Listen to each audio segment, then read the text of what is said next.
And welcoming you back here into the Orange Media Network studio. Once again, my name is Keenan Punkocher alongside Caleb LaChapelle. We are still up here. We're approaching about 10:15, not too late here on the West Coast. Fortunately, we're not on the East Coast. That's I bet true. those people are pretty tired and in anxiety. But we did just get some news while we were away that Utah has swung in favor of Donald Trump, 6 electoral votes there.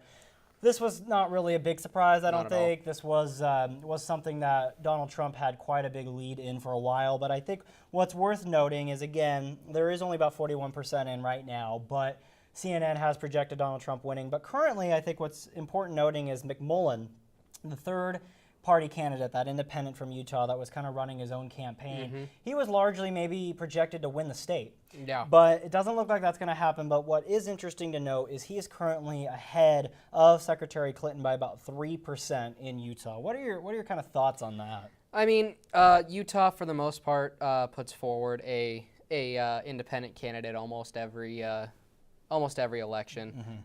Usually that candidate has ties to the Mormon Church, as there is a large Mormon population there in Utah. And McMullen was the most prominent candidate as of late. I mean, besides Mitt Romney, who was a Utah favorite. But McMullen's the most prominent candidate they've had there in Utah as of late, and the fact that he took 95,000 votes is no small feat. No, and again, it's important to remember only about 41% is in, but all projections show that maybe McMullen's just, if anything, going to gain traction even more so in that state. And then we'll kind of switch gears here because we'll go back to Wisconsin. Wisconsin right now, 87% of the vote in. Trump is maintaining his about 4% lead there. In Michigan, 81% of the vote is counted in there. Trump has about a 2% lead in there. Story of the night, though, so far still is Pennsylvania. Yeah. Pennsylvania is now reporting about 97% in. Looks like Trump has exactly 1% lead. It looks like it's 48.7 compared to 47.7% for Trump. It's about 50,000 votes. Yeah, and so, I'm just going to kind of update here. Just everyone knows it's 244 in favor of Trump, 215 for Hillary Clinton. Let's just say right now, let's just do a little math here. 244. I still think Michigan or Wisconsin. Let's give Wisconsin to Trump just because 10 electoral votes there. He has a bit of a lead. That gives him 254. Yeah. Arizona right now, he's looking like he might win Arizona. Yep. If he wins Arizona, that's 267, Yep. if my math's correct. Alaska gives him 270. He gets the presidency. Yep. And so there is a path if he doesn't win Pennsylvania. It's quite easy, actually, if he doesn't win Pennsylvania. There is a path, however, for Hillary. Does she win 270 if she loses Pennsylvania? Well, the math, it's very tough. Probably Statistically, if it could be possible, she would need to win. She would need to win 7 states. Yeah, I think at this point it's more likely that no candidate reaches 270 than Secretary Clinton enters the White House. I agree.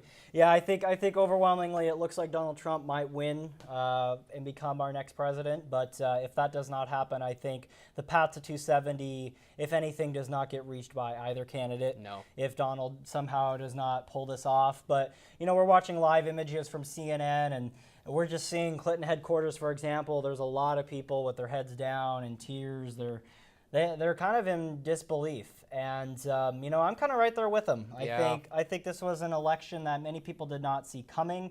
It draws a lot of parallels a lot of times to the Brexit vote in England, where maybe a lot of people weren't expecting it to happen. But low voter turnout, youth didn't show up there, and it ended up passing. Yeah. Are we in a similar situation with this election? I don't think it's low voter turnout. I think time will tell, but I think this election might have inspired some voter turnout. We're seeing that in Oregon. We got a 75% voter turnout here in Benton County, 75% over in Harney County. Those are the two I know about off the top of my head. Those are crazy numbers for the United States in general. But I do think that it does draw a lot of parallels to the Brexit vote. The Brexit vote, it was basically the same as this in the age group wise. 18 to 29s voted overwhelmingly to stay in the European Union.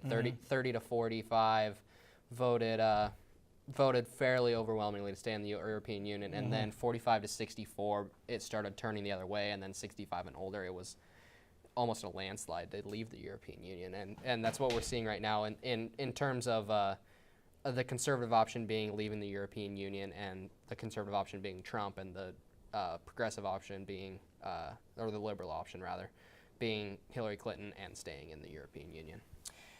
It's a great point. And, we are still waiting on some key states, Michigan, New Hampshire, Pennsylvania, Wisconsin. Those are kind of the main key states right now.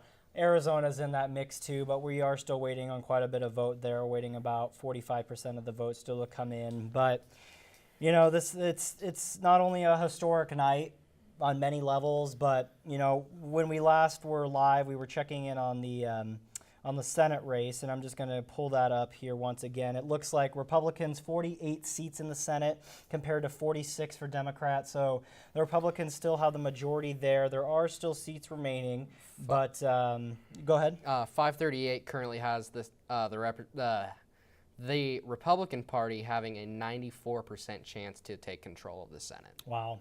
So that's pretty overwhelming. That is overwhelming, and then with that would give the Senate and the House both in control to the Republican Party and the president, potentially. And in theory, if Hillary Clinton was to earn the presidency, having a majority in the Senate and the House would give them power to override her veto as well.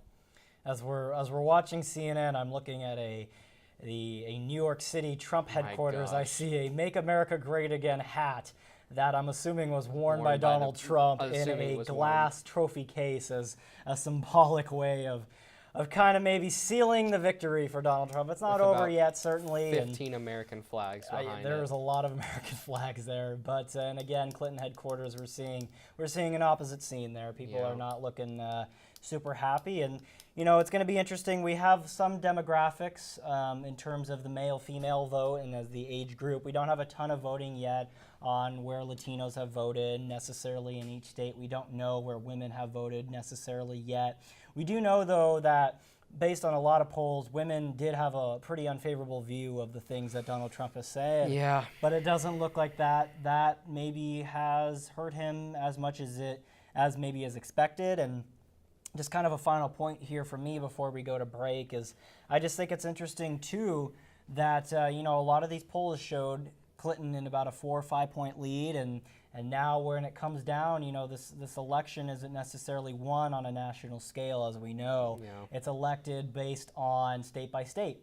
And, in many past years, Ohio and Florida has pretty much picked our next president. And John King, I can't remember the specific county, I'm going to look it up while we're on break here, in Iowa, but he says that in, I think it was 12 past elections, that one specific county on the east or on the western side of Iowa has picked the president, and really? It very early went for Trump. And he said, well, maybe it's an indication that maybe it's a Trump presidency. Little did we know Florida, then Ohio, then Florida would roll into his favor. And so far, there's not a state that Hillary is leading in that is considered a battleground state. Even in New Hampshire, it's a 0.1% race. And, it's going to be a long night. It's going to be one of those nights where maybe we don't necessarily have a candidate chosen yet. But, I think it's just one of those examples where maybe sometimes early polls don't show necessarily the larger picture. Yeah, and especially of late, not only in our United States, but abroad as well. Mm-hmm. A definite liberal skew in most polls coming out as of late in countries like the UK and France as well.